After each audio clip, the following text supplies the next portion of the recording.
Humans are not the most reasoning of creatures. I say that not in a mocking way. It's just that their actions simply defy all logic and reasoning. I have tried reasoning with them. I was on a mission delivering warp cores to a fledgling colony near the rim. The owner of the ship, a human, noticed a flashing, extremely concerning alarm on his dashboard. Turns out to be a fusion containment malfunction. I'm already halfway into the ejection pod and turn to look why the human isn't following, and he's drinking his bloody coffee. We're talking about the kind of event that could vaporize a city, and he chooses to carry on his morning routine. As I ask whether he's lost his mind, he just sort of bops the panel, as if it had said something slightly daft, and asks me why I'm in the ejection pod. I can't say anything, because if I did, my stress molting would have filled my beak with feathers. He then told me to get the frack back inside before I, and I quote, fight you. Turned out to be a recurring malfunction with the data pad, but still.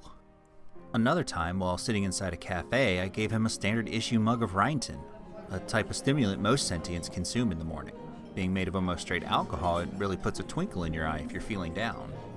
Not so for Bob. One moment he's chatting about his sister back in the Sol system. Okay, everything's fine. I look away for a moment just to read the regulations of Rhinton to make sure it's safe for humans. The bloody humans just chugged the whole thing. Next moment he's puking his guts out all over the table.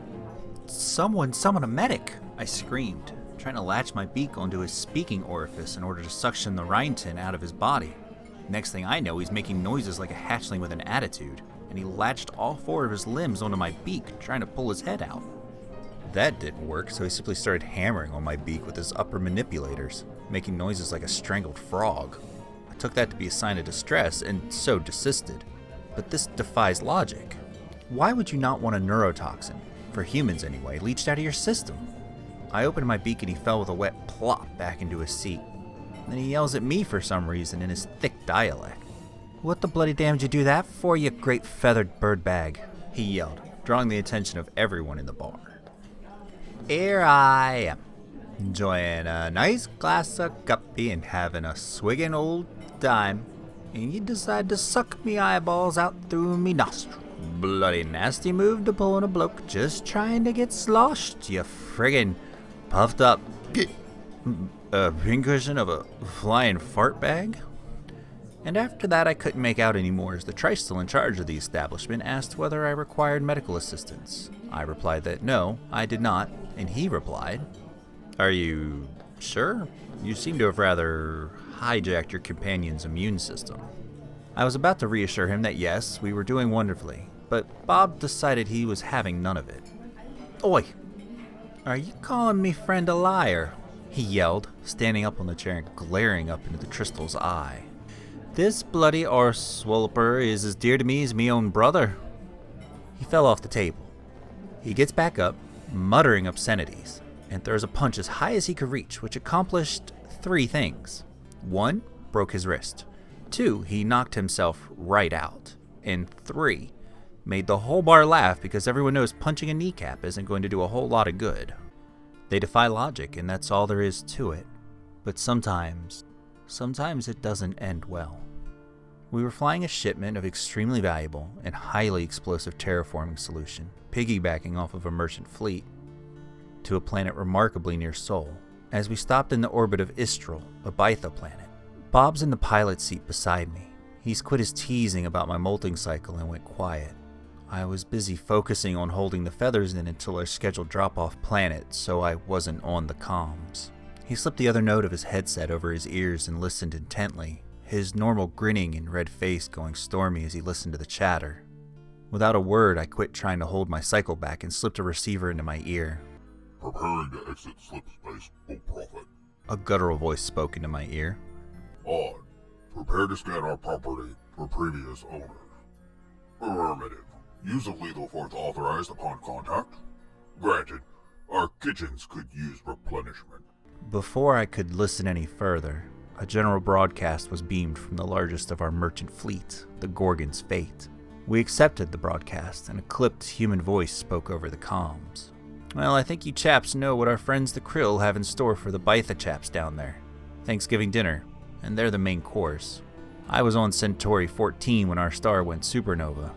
The Bytha chaps got us out of there by the skin of our teeth, and I'd say we owe them one. At first, there was only silence. Then one woman from another ship, the Amazon Queen, chimed in. Well, one good turn deserves another. I say we help them. We shall provide our firepower to this fight, diminutive as it may be. The Hermes broadcasted, and suddenly, the comms were full of support. Let's give them hell and high water. Nobody's gonna go full out Jimmy Kruger on our buds and live to tell the tale.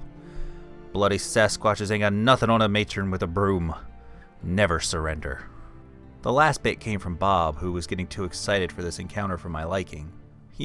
You can't be thinking, I told him with a pleading note in my tone.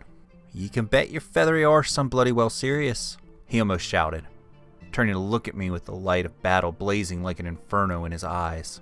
I would do the same for you, for me mates, and for anyone who bloody well needs a hand.